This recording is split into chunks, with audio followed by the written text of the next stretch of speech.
This is a two-dimensional platformer game that I made completely free using Scratch. There is no complicated coding and nothing to download, just a simple step-by-step guide that anyone can follow. Before we open the editor, here is the easiest way to understand how Scratch works. Think of it like building with Lego pieces. Instead of writing complicated lines of code, we connect colorful blocks.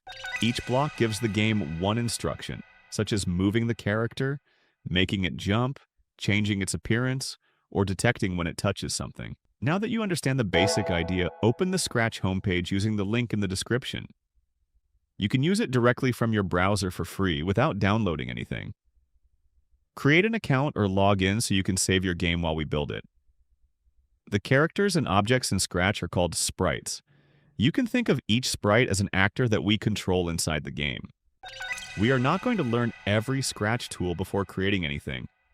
Instead, we will build the game one mechanic at a time. We will create the character movement, add a walking animation, make the character jump, design different backgrounds, and connect multiple levels.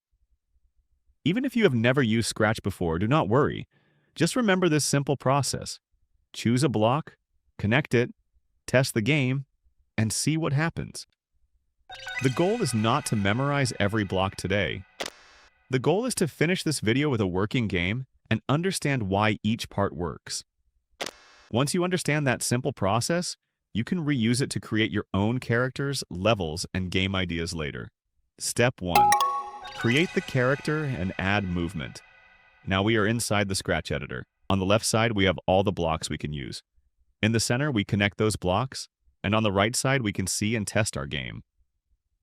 First, choose the character you want to use.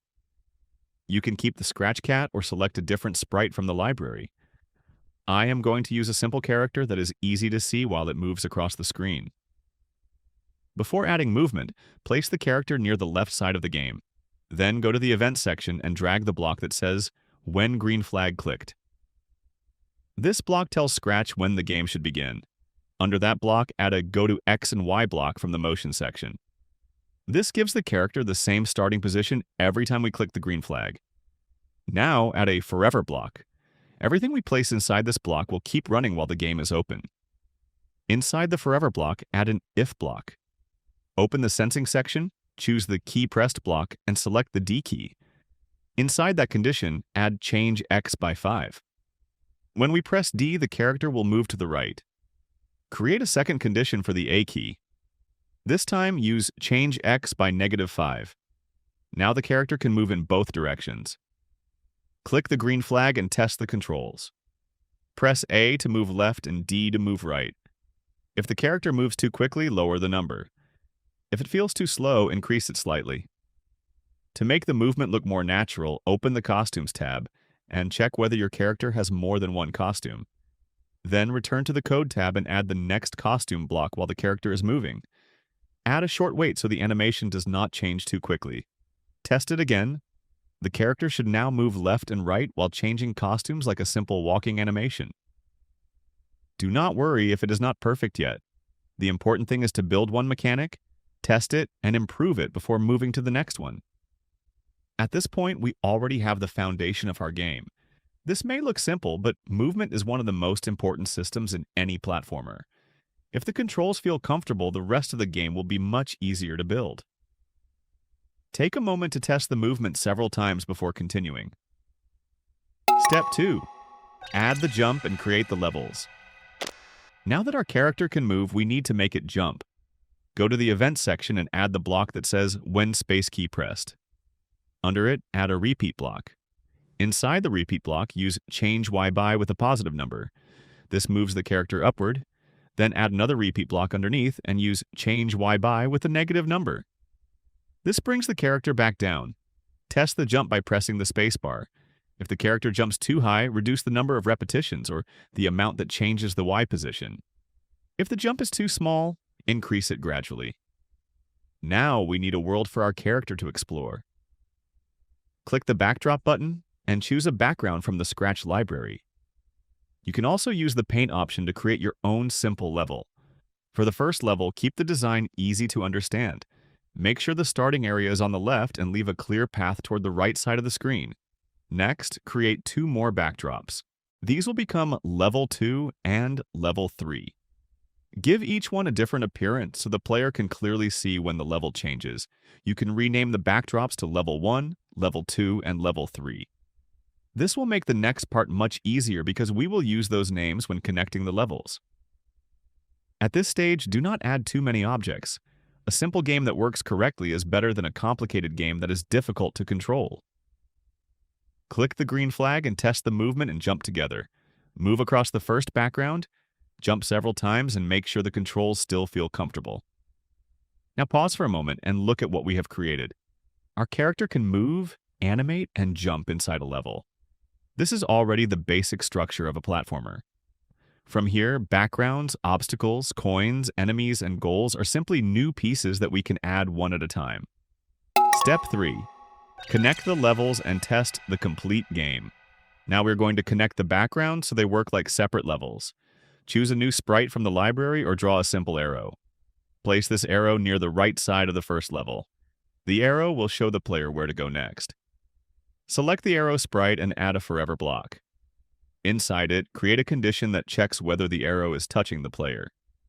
When the player touches the arrow, use the broadcast block and create a new message called Level 2. A broadcast is like sending a signal to the other parts of the game. Now select the stage.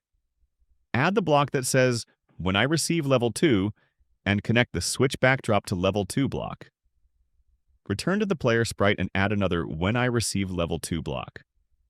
Under it, add a Go to X and Y block that places the character back on the left side of the screen. This prevents the player from appearing on top of the exit arrow after changing levels. Repeat the same process for the next level. Create another message called Level 3, switch the backdrop to Level 3, and return the character to the starting position. You may need to change the position of the arrow depending on the backdrop. Test each level and make sure the arrow appears where the player can reach it. Finally, click the green flag and play the game from the beginning like a real player. Move with A and D, jump with the spacebar, reach the arrow, and confirm that each background changes correctly. This final test is important because a game can appear to work while we build each section, but problems sometimes appear when all the systems run together. Play slowly first, and then try moving and jumping more quickly. Before the final test, we also need to explain the bread sprite. In this project, the bread sprite works like the floor or platform that supports our character. Select the player sprite and, inside the forever block, add an if condition. From the sensing section, choose touching bread. Inside that condition, add a repeat until block and set it to repeat until the character is no longer touching bread. Inside the repeat block, add change Y by 1. This moves the character slightly upward, one step at a time until it is no longer inside the platform. This simple collision system prevents the character from passing through the bread sprite and makes it look like the character is standing on top of the platform. Test the edges of the screen and enter every level more than once. Use the full screen button to see how the game looks when it is played normally. If something does not work, check one section at a time. Make sure the correct message is being broadcast, the correct backdrop is selected, and the character returns to the correct starting position. And now we have a simple two-dimensional platformer made completely free in Scratch.